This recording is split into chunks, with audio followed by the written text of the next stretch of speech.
this drill, we're gonna be working on just getting our pelvis to loosen up and really kind of learn to shift into the hips.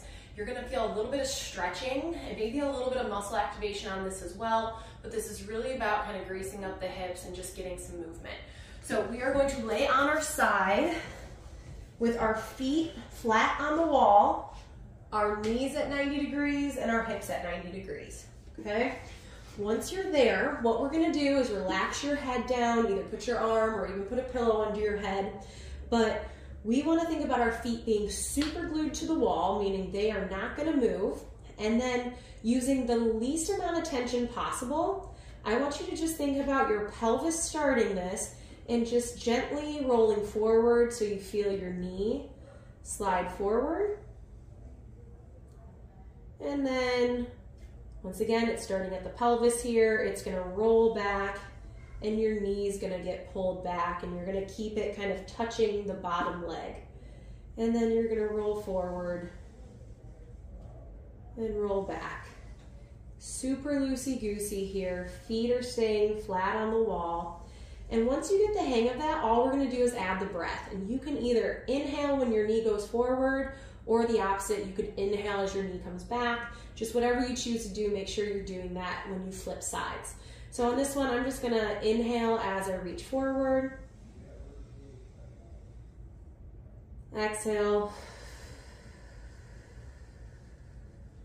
as I pull back.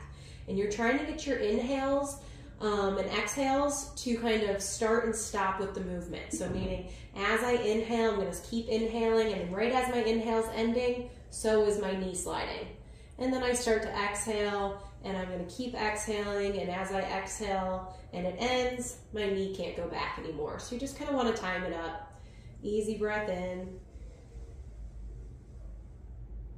and then exhale. Trying to make sure that knee stays down along the bottom leg. If you start to feel your pelvis going back and the knee coming up, we're not really getting the motion in the pelvis that we're looking for anymore, so you just kind of stop there. A few things to look out for. One, make sure our back is nice and chill. I'll see a lot of people as they're reaching forward, they'll start to arch their back. We don't want that. We just want to have a nice kind of just neutral back. And really, I don't feel anything kicking on back there because everything's coming from the hips and the pelvis. The other thing I'll see people do is they'll start to lead with their upper body. So instead of the pelvis starting it, they'll kind of start to like roll at the chest. You might get a little bit of movement up here, but it should all start here and then just naturally happen as that knee tries to go farther forward. But it shouldn't be leading the motion. So look for those few little cheats. If you're doing this right, you might get a stretch. So as this knee's going forward, you might feel a little bit of a stretch on the bottom side hip. And then as you pull this knee back, you might get a stretch on the top side. So each side is kind of doing something different or doing the opposite movement. So make sure you flip over and do that on the other side as well. That way we're getting that nice movement on both sides.